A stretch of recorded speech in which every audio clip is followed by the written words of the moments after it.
Muy buenos días, pues vamos a continuar en la fase 3 de esta unidad de aprendizaje biología celular de primer ciclo, con el tema daño y reparación del ADN.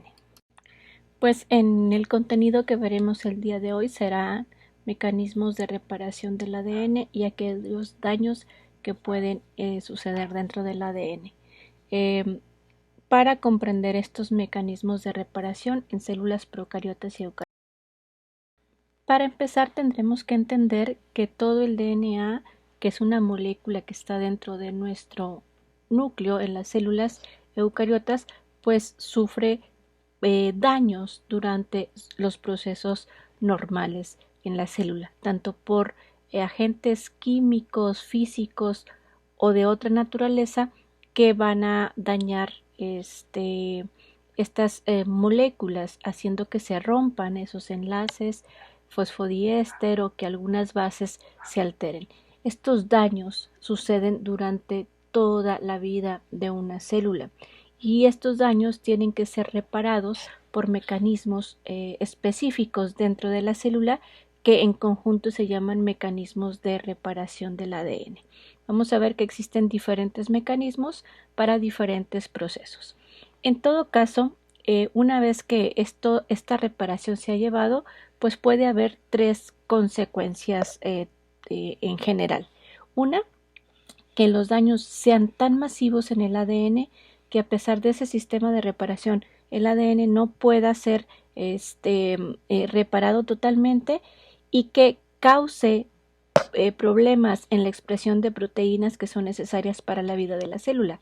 En ese caso, pues nuestra celulita entraría en un proceso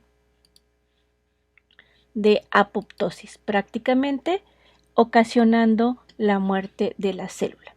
Por el otro lado, en el lado contrario, si todos estos mecanismos de reparación actúan en forma correcta y pueden eliminar ese ADN dañado y sustituirlo por ADN nuevo, pues prácticamente se repararía la lesión. En este caso sería como cuando un carro tiene un choque y se le rompe un foco y ese foco es cambiado por uno totalmente nuevo. En el caso contrario, pues sería cuando hay una pérdida total de un carro, cuando un carro choca, por ejemplo. Pero tenemos situaciones intermedias en donde se reparan ciertos daños en el ADN, pero otros no se repara o no se repara correctamente. Y entonces vamos a tener una tolerancia a la lesión. Esto puede alterar la estructura o puede incluir cambios también en los nucleótidos del ADN, que se les denomina mutaciones, y en algunos casos pues esos cambios no tienen una significancia porque no hay ningún problema o no hay cambio en la expresión de proteínas y de genes. Sin embargo, puede haber cambio con estas mutaciones en la expresión de algunas proteínas que aceleran el ciclo celular y puede causar también carcinogénesis. Entonces aquí tendríamos una tolerancia a la lesión. Por lo tanto, la reparación del ADN pues involucra una gran cantidad de procesos enzimáticos que deben identificar esos daños o esas lesiones en el ADN y que deben eliminar ese ADN dañado y sustituirlo por ADN que no esté dañado y que además sea el adecuado para esa sustitución.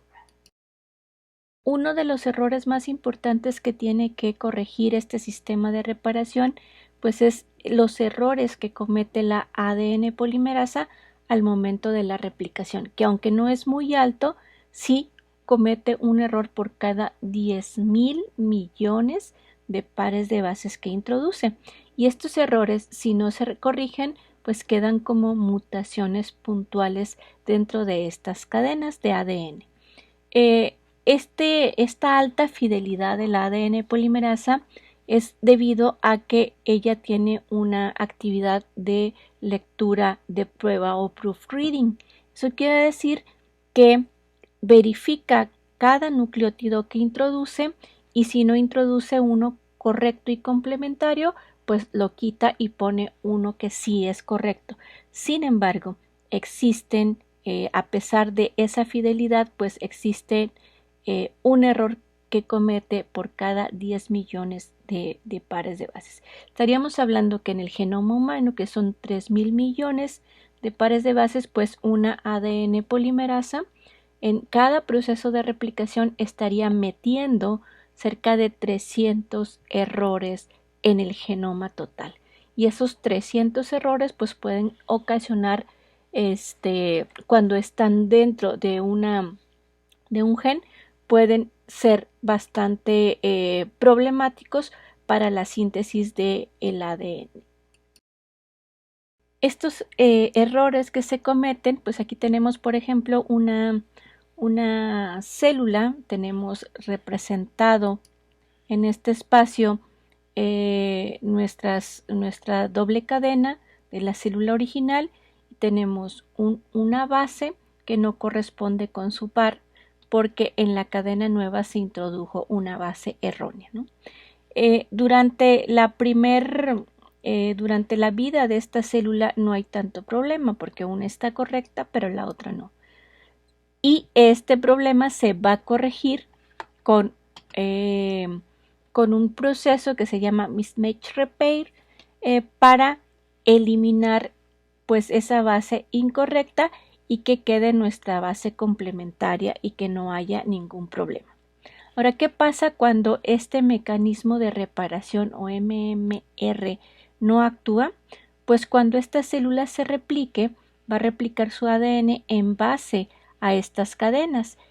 En el genoma que tome la cadena de arriba, pues no va a haber ningún problema, porque la base complementaria que se va a introducir va a ser la adecuada y entonces ahí no va a haber una mutación. El problema va a estar cuando la cadena que se utilice sea la cadena inferior, ya que esa trae la mutación. Y cuando se forme una cadena complementaria, en lugar de poner guanina, pues va a poner una timina. Y ahí se va a decir que se va a fijar esa mutación, causando un cambio en la secuencia de ese nucleótido y pues ocasionando en algunas situaciones cambios en la traducción en la proteína al final. Entonces, cuando sucede esto, se dice que se fijan las mutaciones, y cuando es un solo nucleótido el que cambia, se conocen como mutaciones puntuales.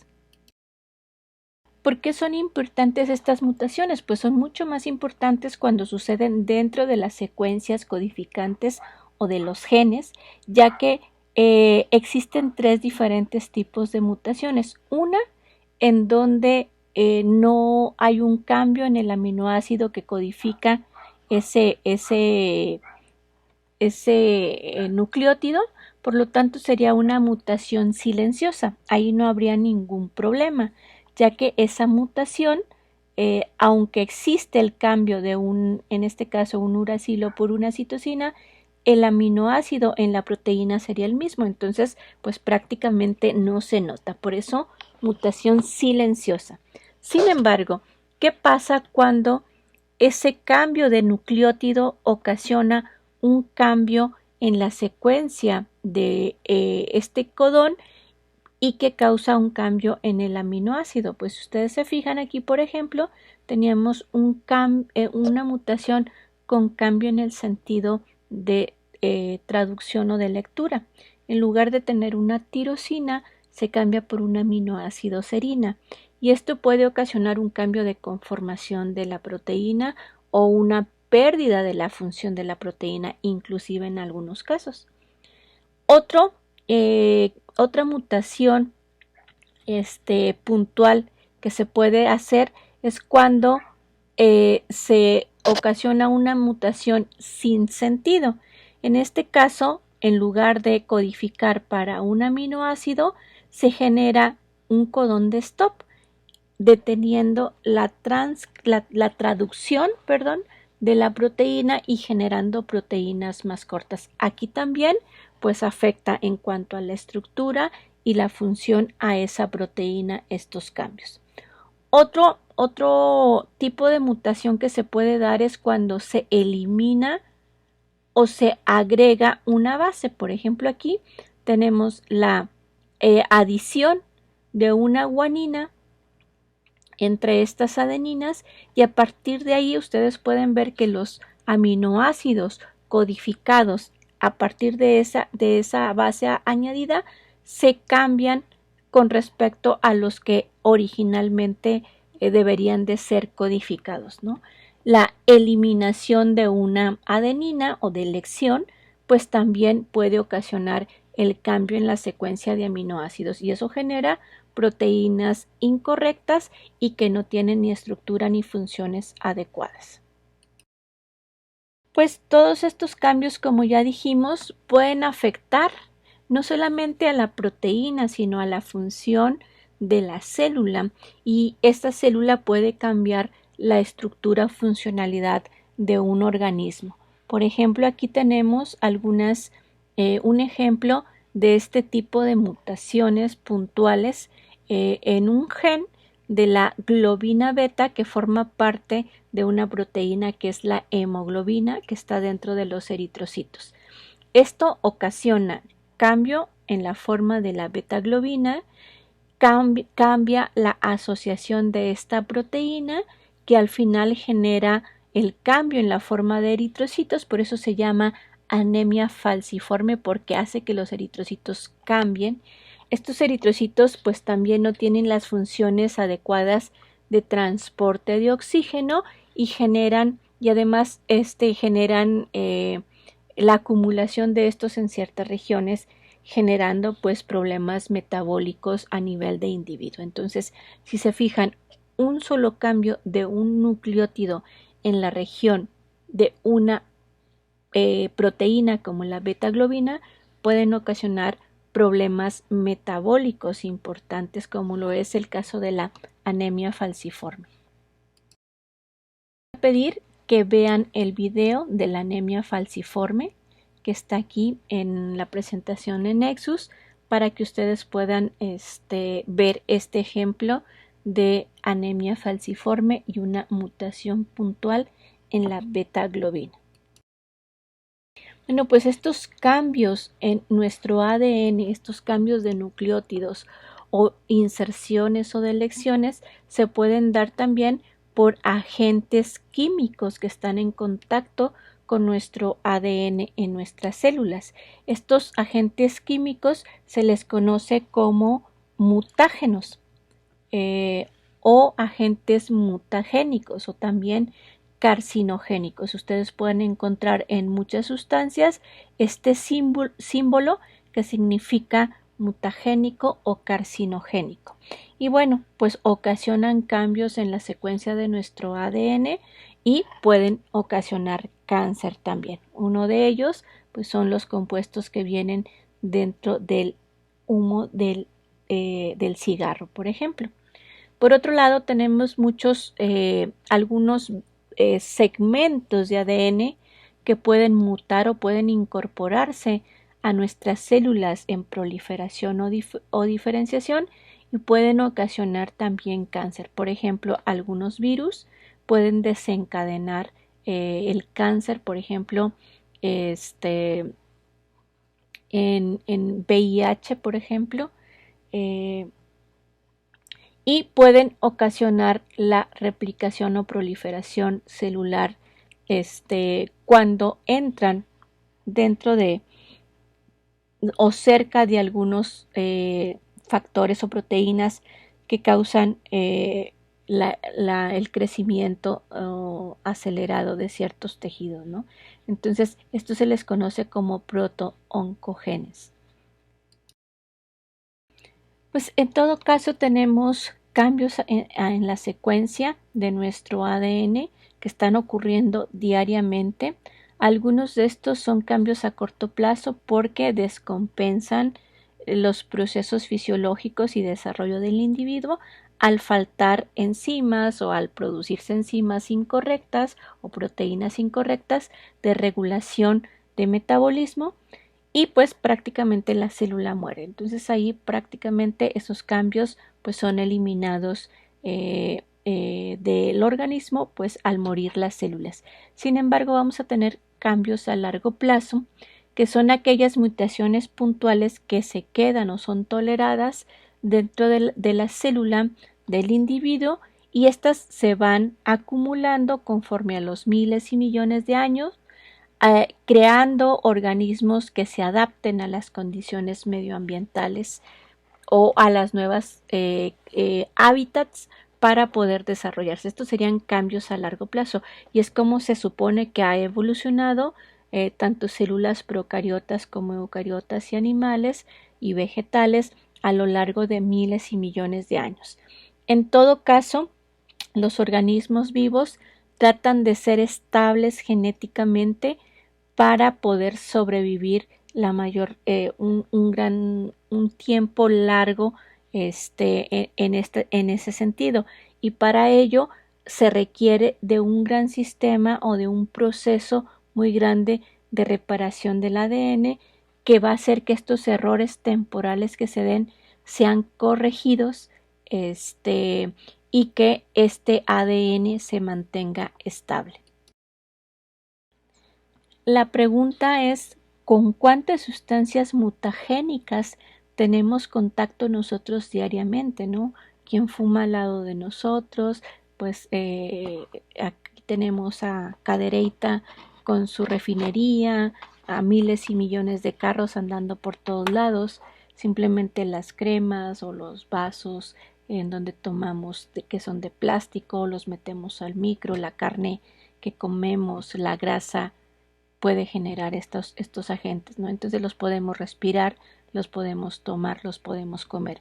Y nuestras células están enfrentándose a miles, bueno, a cientos de sustancias, de agentes físicos y químicos que pueden ocasionar pues estos cambios o mutaciones. Pues muy bien, vamos a ver estos mecanismos de reparación que usa la célula. Vamos a ver primero el mecanismo de reparación que usa la célula para cambiar esos errores que ha cometido la RNA polimerasa, que se conoce como desapareamiento de bases o unión deficiente de bases, y pues el mecanismo de reparación sería la reparación del desapareamiento de bases o de la unión deficiente de bases, como viene en nuestro libro de Karp. Este mecanismo es muy importante porque se realiza tanto en eucariotas como procariotas, y solamente va a actuar en las cadenas nuevas, las que son recién sintetizadas, porque se supone que en esas se cometió el error de meter una base incorrecta. Entonces, pues prácticamente los procesos van a ser más o menos iguales para procariotas o eucariotas. Este proceso tiene que hacerse antes de que se cierren las discontinuidades ONIX que hay entre un fragmento de Okazaki y otro. En procariotas también hay secuencias específicas donde la adenina de estas secuencias está metilada para diferenciar la cadena paterna de la nueva. Y pues estas mutaciones son muy importantes en procesos, o se dice que estas mutaciones se dan cuando hay cáncer de colon, ¿no? Se presentan más en este tipo de cáncer en donde este tipo de reparación no funciona en forma adecuada. Vamos a ver la reparación del desaparecimiento de bases en eucariotas primero. Si se fijan, pues van a ser casi los mismos procesos. Identificar donde está la base equivocada o el apareamiento equivocada, porque hay una unión deficiente de esos nucleótidos y hay un cambio en la geometría de la doble hélice. Ese sería el primer paso. El segundo paso sería reconocer la cadena nueva, pues es la que tiene ese nick o melladura. Después eliminar todo el ADN, incluyendo el nucleótido mal apareado. Enseguida sustituir por una cadena nueva en donde ya no haya ese error, y por último ligar las discontinuidades que queden. Esas serían como los 4 pasos. En este caso, en eucariotas, pues se requiere de 2 proteínas que van viendo o van inspeccionando después de las ADN polimerasas que no haya errores en esa inserción. En este caso es un dímero de MSH2 y MSH6. Al reconocer el desapareamiento, pues va a reclutar a otras dos moléculas para que vayan y reconozcan dónde está un nick, melladura o discontinuidad, es decir, que todavía no se ha formado el enlace fosfodiéster, para saber cuál de las dos cadenas es la nueva, ¿no? Entonces, como reconoce que aquí hay un nick, pues esta cadena es la cadena que es nueva y es donde se tiene que eliminar ese nucleótido. Entonces, aquí, por ejemplo, están estos 2 primeros dímeros que reconocieron la unión, y luego MLH1 y PMS2 forman un dímero y pues van a formar ese CLAM o esa proteína abrazadera que va a ir a reconocer el nick o melladura entre los fragmentos de Okazaki. Luego va a reclutar a su vez a una exonucleasa, la exo 1, para que a partir de ahí vaya degradando toda la cadena, incluyendo la base mal apareada. Después se va a reclutar la DNA polimerasa para que sintetice a partir de esta cadena la nueva cadena, y luego las DNA ligasas que van a sellar esas discontinuidades. Para procariotas es el mismo proceso, nada más que aquí pues van a ser menos enzimas, y estas enzimas van a eliminar fragmentos más pequeños. Aquí tenemos otra vez el desapareamiento de bases. Tenemos a la enzima MUT-S o mutasa S, que va a reconocer ese desapareamiento. Esta mutasa S va a reclutar a la mutasa L para que a su vez reclute la mutasa H, y que ésta reconozca estas áreas metiladas, ¿no? Donde está el grupo metilo, pues son las cadenas paternas, y las otras cadenas, pues no. A partir de ahí, pues va a formar un nicomelladura en la hebra nueva, y luego va a venir la DNA polimerasa 2, que es la que se encarga de reparar, va a ir eliminando todos estos cadena de ADN, incluyendo el desapareamiento.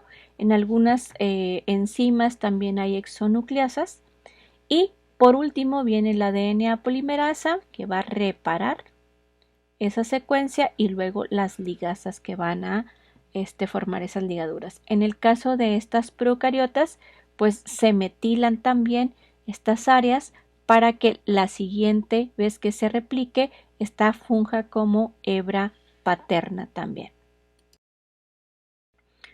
Bueno, hasta aquí hemos visto todas las o la forma en que se reparan las mutaciones puntuales que genera la replicación del ADN. Pero, ¿qué otras cosas puede reparar este sistema de reparación? Pues este sistema de reparación del ADN va a reparar todos aquellos daños ocasionados por un estrés oxidativo al ADN. Y este estrés oxidativo se puede dar por muchas causas, sobre todo aquellos radicales libres o que oxidan otras moléculas, entre ellos el ADN, las proteínas o los lípidos. Si se fijan, aquí tenemos muchas fuentes de radicales libres para la oxidación de nuestras biomoléculas.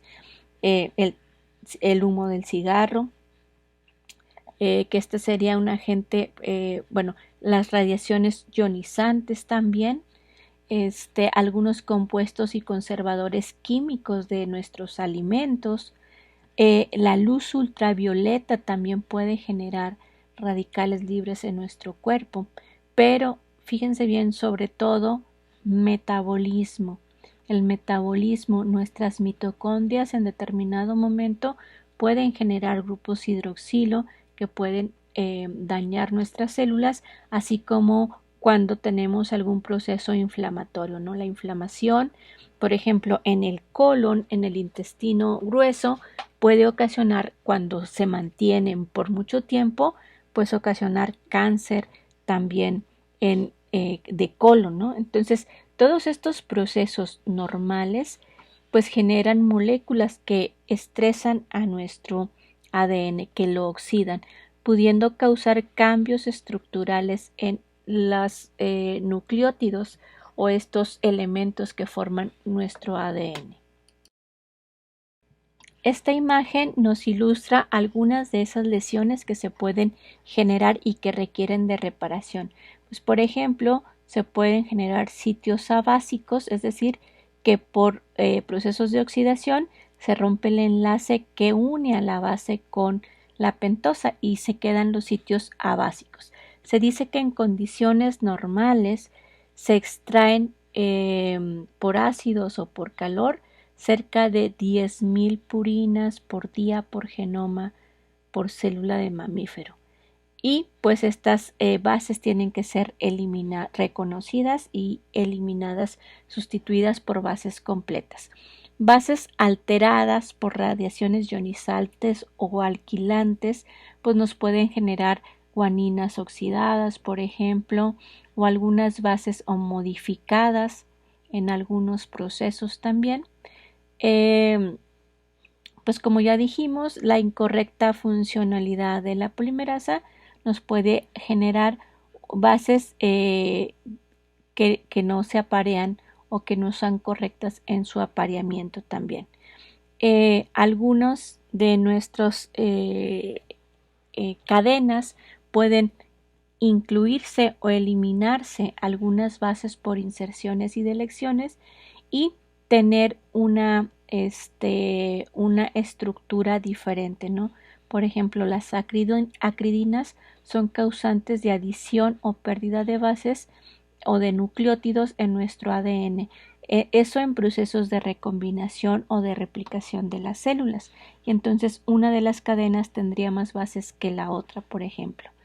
Otro efecto muy importante es cuando las timinas se ligan para formar estos dímeros ciclobutíricos y esta estructura hace que nuestra DNA polimerasa pues no pueda replicar el ADN o que haya errores en los procesos de transcripción y traducción de genes. Entonces aquí también los rayos ultravioleta en la playa pues nos pueden generar estos dímeros de timina y esto es muy importante, por ejemplo, en el cáncer de piel. También tenemos la ruptura de una cadena, las rupturas monocatenarias o bicatenarias de nuestro ADN. Tenemos que hay diferentes agentes que pueden causar eso, las radiaciones ionizantes o algunos químicos como la bleomicina, que son importantes para el tratamiento de cáncer, pues rompen nuestros cromosomas, ya sea una cadena o ambas cadenas, ¿no? Otra cosa que puede pasar que algunos químicos o derivados del metabolismo de estos se peguen a nuestro ADN, ya sea principalmente a bases nitrogenadas, formando lo que se llaman aductos. Por ejemplo, la doxorubicina, que es un antitumoral, pues funciona de esa forma y eso impide que se replique el ADN o que se detenga el proceso de replicación y que no haya transcripción. También otra cosa que puede pasar es las cadenas entrecruzadas, es decir, que en lugar de tener aquí un puente de hidrógeno tengamos enlaces covalentes, pues eso evita que se abran las doble cadenas en los procesos de transcripción y de replicación de ADN. Esto, por ejemplo, la mitomicina C, que es un antitumoral, también lo utilizan para detener la replicación de células tumorales. Y pues también que en los extremos se rompan o se fragmenten los grupos hidroxilos de las pentosas y pues entonces se generan fragmentos y se altera la estructura, ¿no? O que se rompan los enlaces fosfodiéster también. Aquí tenemos esas alteraciones de bases, por ejemplo, si se fijan aquí, tenemos una citosina que pierde su grupo amino, se desamina y se convierte en uracilo. Tenemos una guanina con un grupo metilo, por ejemplo. Es una metilguanina. O tenemos una guanina también que se oxida, generando dobles enlaces por este lado, ¿no? Entonces, todas estas estructuras o todas estas bases modificadas pues tienen que eliminarse y colocarse nuevas bases. Aquí podemos ver la unión de timinas formando estos anillos ciclobutíricos y que también se forman por rayos ultravioleta. Existen muchas sustancias que pueden ocasionar una alteración en el ciclo celular de las células. Se les conoce como agentes carcinogénicos o sustancias mutagénicas también, y estas pueden ser de acción directa, es decir, así como están estos compuestos se meten y se unen al ADN para generar esas alteraciones, o algunas que son de acción indirecta, es decir, tienen que meterse primero y ser procesadas principalmente en el hígado, y los metabolitos que resultan de ese procesamiento son los que son altamente carcinogénicos. Dentro de estos, por ejemplo, las aflatoxinas B, que producen el Aspergillus flavus, que es un hongo que puede estar en el maíz, por ejemplo, pues puede ocasionar la formación de aflatoxinas que forman aductos con el ADN de células hepáticas y que pueden causar a la larga cáncer de hígado. Pues todos estos errores, todos estos daños que hay dentro del sistema de ADN o dentro de nuestro ADN pueden repararse por diferentes vías. Aquí tenemos, ya vimos la reparación por desapareamiento de bases, cómo se realiza. Ahora vamos a ver que, por ejemplo, las bases desaminadas o los uracilos que aparecen dentro del ADN, así como las guaninas metiladas u oxidadas, pues se reparan por el mecanismo de reparación por escisión de base, por ejemplo, en donde solamente se elimina un solo nucleótido dañado y se sustituye por otro nucleótido correctamente nuevo. Por eso se llama reparación por escisión de base. Pero existen otros dos mecanismos. La reparación por escisión nucleotídica, en este caso, por ejemplo, cuando tenemos dímeros de timina, cuando tenemos aductos o que se tienen que retirar secciones grandes del ADN, pues se utiliza la reparación por escisión nucleotídica. Aquí se elimina varios nucleótidos dañados y se sustituye ese ADN dañado por nuevo ADN. Y por último tenemos dos sistemas de reparación para cuando se rompen las dos cadenas del ADN. Supongamos que un cromosoma se rompe en dos segmentos. Ahí pues se tienen que unir otra vez estas dos cadenas para volver a unir esos segmentos. Y existen dos tipos de reparación. La reparación de tipo no homóloga, en donde se pueden perder algunas bases, y la reparación por recombinación con cromosoma homólogo, que vamos a ver a continuación. Como ya describimos, la reparación por desapareamiento de bases o de la unión deficiente, pues la idea es eliminar esa base en la cadena nueva que se hace sintetizado. Se reconoce a través de un proceso enzimático, se reconoce cuál es la cadena nueva, se elimina la cadena nueva, se sustituye por ADN nuevo y luego se cierra ese nick o melladura. Este proceso de reparación es muy parecido a la reparación por escisión nucleotídica. En este caso, la reparación por escisión nucleotídica más o menos también va a eliminar un segmento del ADN. Son varios nucleótidos que va a eliminar. Sin embargo, no va a estar asociada a una cadena nueva como en MMR, sino que aquí la cadena que esté dañada es la que va a ser eliminada y sustituida. Para ello, actúan una serie de proteínas que reconocen pues esta alteración en la estructura de la doble hélice, ya que principalmente está asociado a regiones donde hay genes y donde estas regiones están siendo transcritas. Entonces, cuando viene los factores de iniciación de la transcripción que vienen con la polimerasa, reconocen estos errores y eso detiene la transcripción. Estos factores de iniciación 2H viene junto con la ARN polimerasa y recluta los factores de reconocimiento del daño, que son RPA, XPA y XPC. Estos van a reconocer la alteración y el daño de estos nucleótidos y van a reclutar a dos proteínas que van a funcionar a manera de helicasas para abrir esa doble cadena. Por ejemplo, aquí en eucariotas XPB y XPD. Abren la doble cadena y además estos a su vez van a reclutar a los complejos de preincisión, que son enzimas que van a cortar los enlaces fosfodiéster pues para poder sacar el segmento dañado. Son enzimas, por ejemplo, XPF-ERCC1, que va a cortar cerca de 20 a 25 nucleótidos antes de donde está el daño, y la XPG, que va a formar un nick o melladura cerca de 6 a 9 bases después de donde está el daño o el aducto, por ejemplo. Eso va a hacer que ese segmento se elimine y sea degradado por exonucleasas. Posteriormente viene una DNA polimerasa y sustituye ese DNA por completo y luego la ligasa para cerrar el nick o melladura.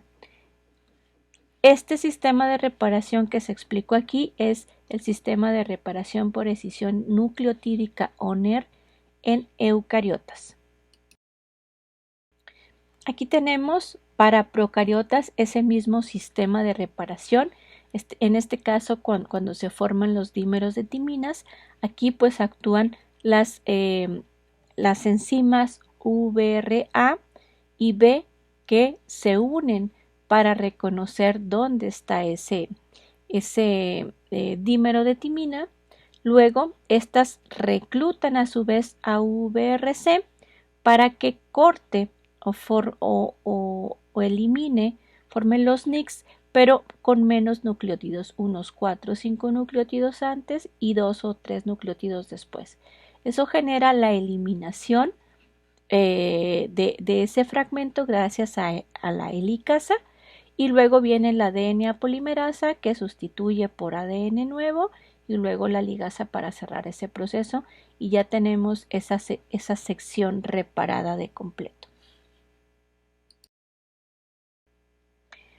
Muy bien, ahora vamos a ver cómo se repara o cómo se realiza la reparación por escisión de base. ¿Qué es lo que se va a reparar aquí? Vamos a recordar, dijimos que por escisión de base se van a reparar los cambios o la aparición de uracilos por desaminación de citosinas. Como ya dijimos, las citosinas pueden perder los grupos amino por acciones diferentes y generar uracilos. Sabemos que el uracilo no está dentro del ADN y que generalmente donde hay un uracilo antes había una citosina. Entonces, ¿qué se tiene que hacer? Eliminar esa base y colocar una citosina. También podemos tener sitios abásicos, es decir, que perdió la base o un sitio despurinizado, ¿no? Entonces ahí cuando se pierden las bases, pues también se tiene que eliminar esa base y colocar una base completa, porque de lo contrario se pueden generar problemas en los sistemas de replicación y de transcripción. ¿Cómo se lleva a cabo este proceso? Aquí tenemos los pasos del 1 al 6 y además tenemos las enzimas que se encargan de estos procesos. Si se fijan, aquí arriba pues tenemos primero ese uracilo. Vamos a ver la eliminación de un uracilo. Aquí tenemos un uracilo que debería haber una citosina en lugar de uracilo y se generó por la desaminación. Entonces aquí, pues este uracilo tiene que ser reconocido por alguna enzima. La DNA glicosilasa o UNGasa también, o uracilo DNA glucosilasa, lo que hace es cortar la base para que se forme un sitio abásico, es decir, que nada más esté la desoxirribosa y los grupos fosfato, no tenga la base. Es lo que hace primero. En segundo lugar, pues tiene que romper el enlace fosfodiéster que está hacia la parte 5' de ese nucleótido. Eso lo hace una enzima que se llama AP endonucleasa o endonucleasa AP. Va a cortar el enlace fosfodiéster que está hacia la región 5' del nucleótido que se va a eliminar. Luego va a venir la polimerasa beta. En caso de estos procesos, en eucariotas, y va a romper el enlace fosfodiéster que está del otro lado en la región 3' del nucleótido que va a ser eliminado. Lo rompe y entonces saca la base. Y además también va a colocar la base correcta uniéndola en la región 3' en la región 5' formando un enlace fosfodiéster. Y luego ya viene la ligasa 3 y forma el otro enlace para que ya tengamos una citosina. Y de una citosina se eliminó un solo nucleótido y se colocó un nucleótido nuevo. Esto sucede, por ejemplo, también con las guaninas oxidadas.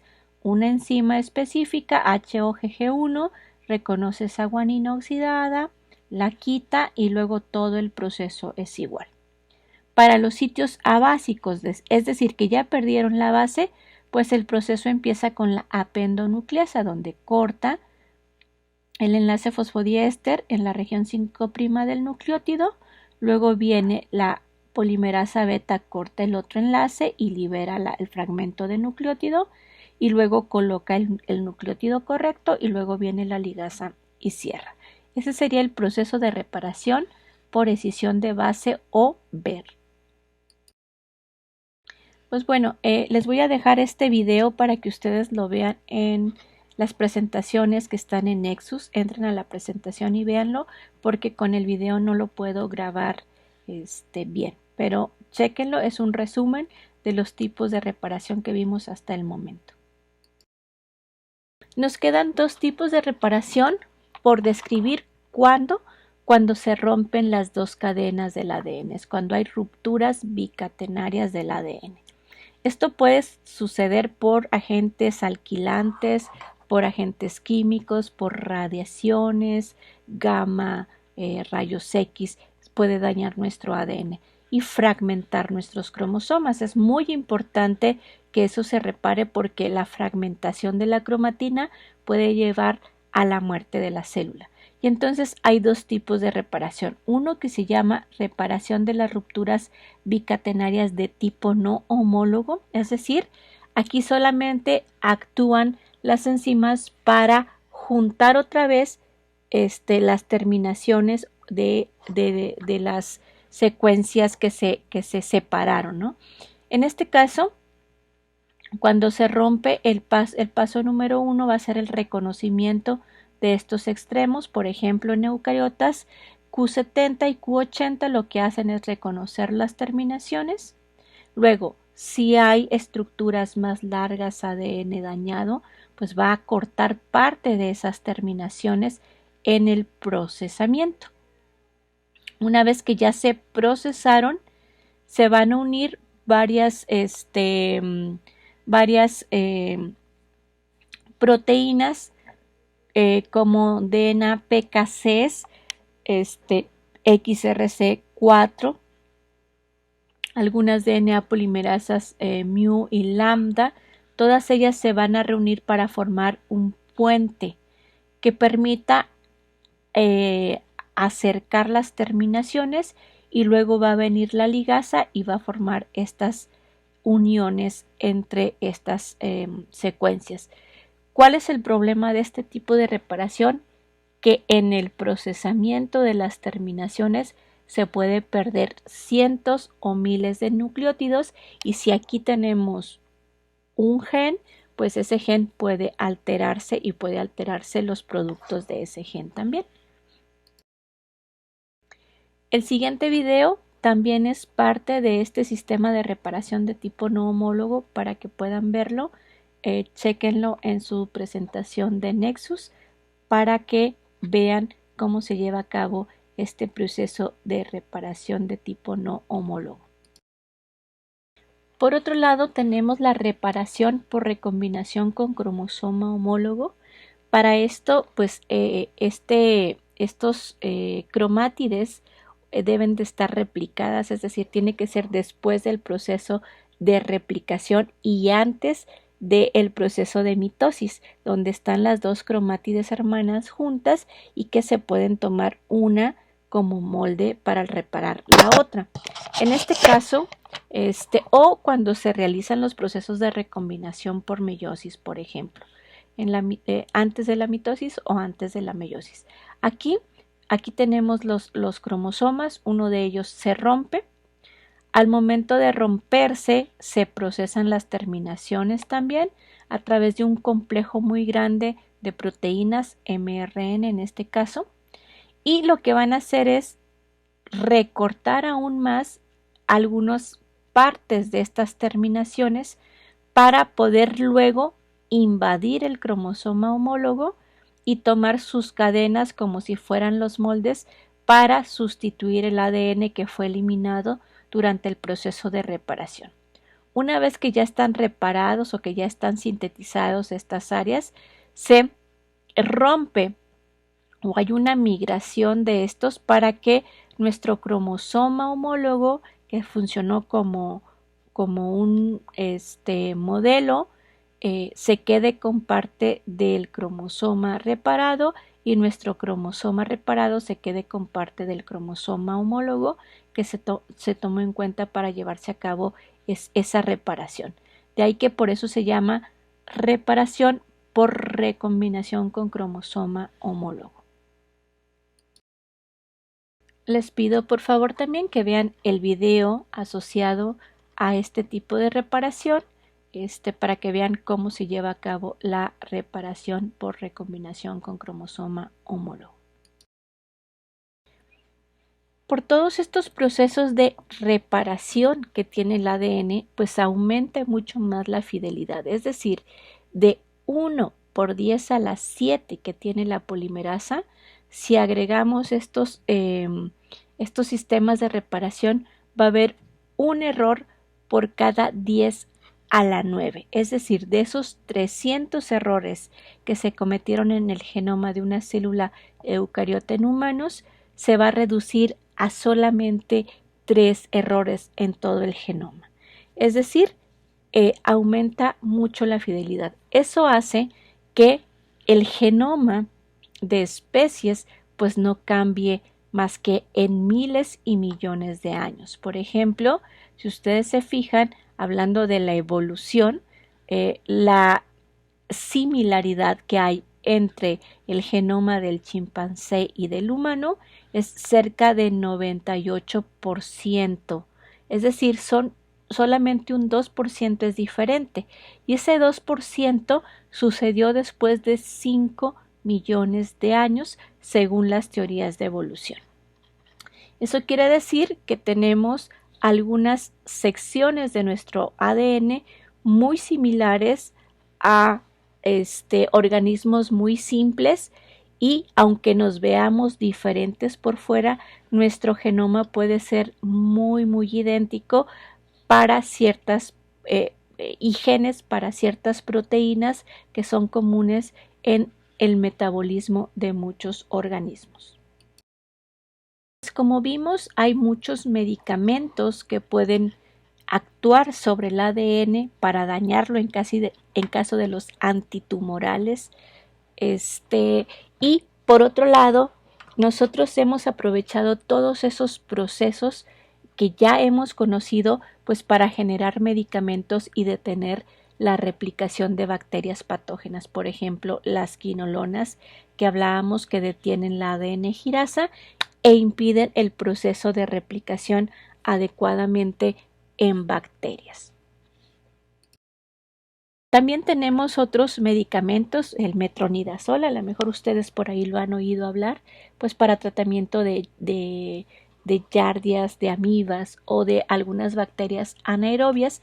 Este es un mecanismo de acción es que se mete como un aducto, no nada más al ADN, sino también a proteínas, y entonces genera una detención también en la replicación del ADN y por lo tanto en la replicación de estos agentes patógenos, ¿no?